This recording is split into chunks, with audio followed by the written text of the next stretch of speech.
sur la gamme Esox. On est sur ce bateau en Esox 500, donc c'est la même gamme que le 530. La différence étant bien sûr la longueur 5 m, 5 m 30, la largeur 2 m 20 pour le 500, 2 m 40 pour le 530. On est sur des bateaux qui sont équipés de réservoirs. Un réservoir de 90 litres sur la partie de l'Esox en 500. On a une partie qui se trouve juste à mes pieds qui est le coffre technique du bateau où on se trouve la batterie de démarrage, le coupe-circuit et toute la rangée de filaires dont on a besoin, que ce soit pour l'électronique ou pour le bateau en lui-même. Sur la partie droite, on retrouve le vivier, un remplissage interrupteur à la console et bien évidemment un trop-plein, ça peut aider. Donc on est sur siège assis debout sur la plateforme arrière et l'avantage de ce modèle, c'est que on peut être plusieurs passagers en emmenant justement 4 personnes correctement assises. Que ce soit le 500 ou le 530, on a exactement la même configuration des places assises derrière. Sur les latéraux, on retrouve des rangements et au milieu, on a également de nouveau un coffre. Le poste de pilotage, donc le siège réglable. On se retrouve pour le 500 cette console, pour le 530 le développement d'une autre console. Comme on l'a vu sur le 115 en commande électrique qui se trouve là, avec un cadran multifonction. Sondeur en latéral LX12 sur ramoun déporté, petit passe-câble.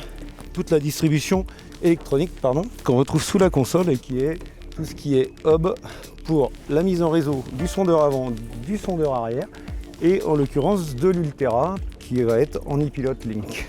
Sur le pont avant, donc on a un rangement sous le pont avant exactement pour y mettre des boîtes que vous pouvez ranger là et qui ne vous empêche pas, en étant assis, d'y mettre les pieds. En plus, au milieu, on retrouve un coffre à canne. Coffre à canne qui comprend 10 rangements. Sur ces 10 rangements, des cannes de 2,50 m à jusqu'à 2,75 m, puisqu'on peut, sur les plus grandes parties, y rentrer des cannes de 2,75 m. Ensuite, droite et gauche, on a des grands coffres de rangement. Donc ouvrant, bien profond. Allez, je pourrais presque y rentrer dedans.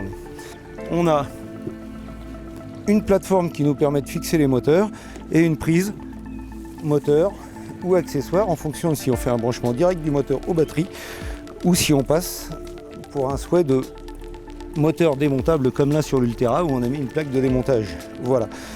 Le petit rangement devant pour y mettre par exemple la pédale et ensuite vous avez un rail latéral qui nous permet de mettre des supports genre ramoun, porte-gobelet, etc. Voilà, c'est à peu près tout sur l'ensemble du bateau. Sur la série 500 et 530, on a exactement la même configuration du pont avant et du pont arrière. Seule la console sera en modification du bateau puisque une console un peu plus importante sera sur le 530.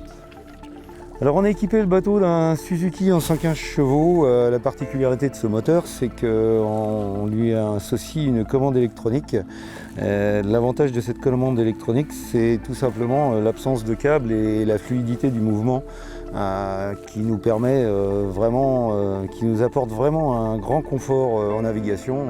Sur ce moteur, on a plus de 2 litres de cylindrée. Obligatoirement, on voit un couple très important qui nous permet de prendre des vitesses très intéressantes sur des coques aluminium par exemple, qui apportent une réelle performance au bateau. Alors chez Suzuki, on a la chance de pouvoir choisir le noir ou le blanc et nous on a opté sur cette couleur blanche puisque le covering de ce bateau-là a beaucoup de couleurs foncées et un rappel de blanc régulier sur l'ensemble de la coque qui fait que le moteur blanc se mariait très bien avec le covering général du bateau.